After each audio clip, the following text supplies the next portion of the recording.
On a quiet morning in the vast desert of New Mexico, something extraordinary happened. Something that would change the life of a ranch hand named Eli forever. It was early July. The sun had just begun to rise, casting golden light over the rugged land.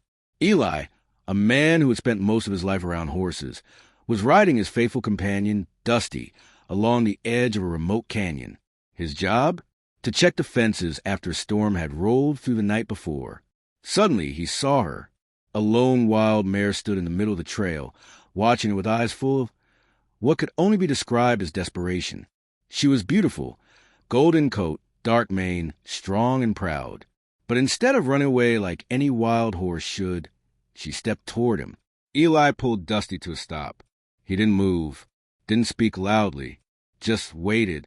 The mare took another step forward, then turned, looking behind her toward the canyon, and back at him, again and again. She wanted him to follow. He couldn't believe it. A wild horse, not afraid of him, but asking for help. Slowly, he nudged Dusty forward, and the mare led the way. Every few steps she'd pause, look back, make sure he was still there. Her movements were urgent, almost frantic. As they neared the edge of the steep trail down into the canyon, Eli heard it, a soft, trembling cry echoing from below. A foal, trapped. The mare stopped at the top of the path, looked into Eli's eyes one last time, then began the descent. He followed. The trail was narrow, rocky, dangerous.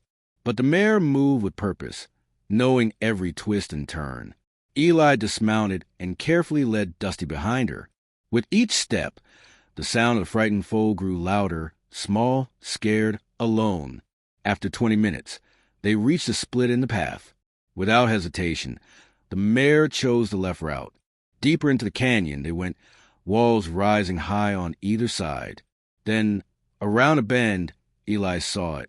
A massive rockslide blocked the way. And on the other side, pacing nervously, was a young foal no more than 4 months old. His coat was dusty, his eyes wide with fear. He was uninjured, for now, but trapped. There was no way out. The mare called to him, soft, soothing sounds. The foal responded, pressing against the rocks, desperate to reach his mother. Eli knew this wouldn't be easy. The rocks were unstable. The weather was changing, and if another storm came, flash floods could sweep through the canyon in minutes. Still, he got to work. For 2 hours, he cleared debris, moved stones, searched for a safe passage. And the mare helped, nudging loose rocks, testing the ground, even bracing against a boulder so Eli could shift it safely. Together, they created an opening, tight, but just enough for Foal to squeeze through. Now came the hardest part, convincing the terrified baby to go through.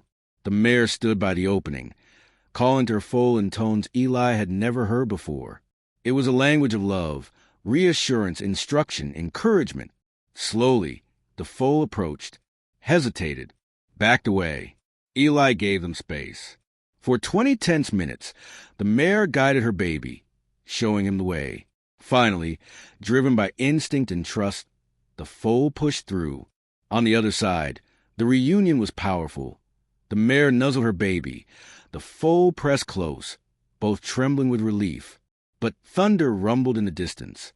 They needed to leave, fast. As they climbed back up the trail, something shifted. The mare no longer ran ahead. Instead, she walked beside Eli and Dusty like a partner. The foal followed closely, curious, calm. At the top, rain began to fall. The mare paused, turned to face Eli. Then, gently, she touched his chest with her forehead, a gesture of thanks. The foal, emboldened, took a few steps closer, stretched out his neck, touched Eli's hand. "You're welcome," Eli whispered, voice thick with emotion. "Take care of each other." With one final glance, one last moment connection, the mare gathered her baby and disappeared over the ridge, just as the storm broke. 3 weeks passed. One morning, Eli saw her again, standing near the ranch gate. Alone, his heart dropped. Where was the foal? She approached, repeating the same gestures. Urgent, distressed. Something was wrong. This time, Eli followed without hesitation. The mare led him miles across the desert, to a hidden valley. There, beneath a cluster of shrubs, lay her foal, motionless, entangled in old barbed wire. The foal had struggled until his wounds were deep, his body weak. Eli dropped to his knees. The foal was alive, barely. The mare stood nearby, eyes pleading. Minutes later, the vet arrived. She confirmed what Eli feared. The injuries were too severe. Even if the foal survived, he'd never run again. Wild horses live to run. Eli faced a choice no one should have to make. The mare stepped close, pressed her forehead against Eli's chest again. Only this time, it wasn't gratitude. It was permission. She understood. Surrounded by love, the foal passed peacefully in Eli's arms.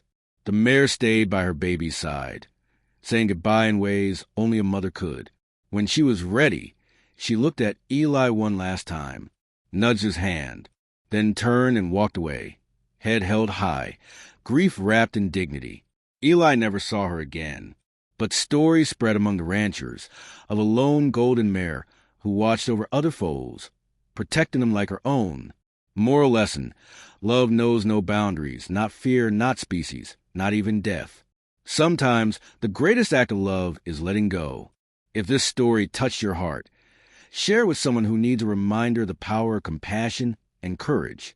Consider supporting wild horse conservation efforts, because every life matters, even when we can't always save them.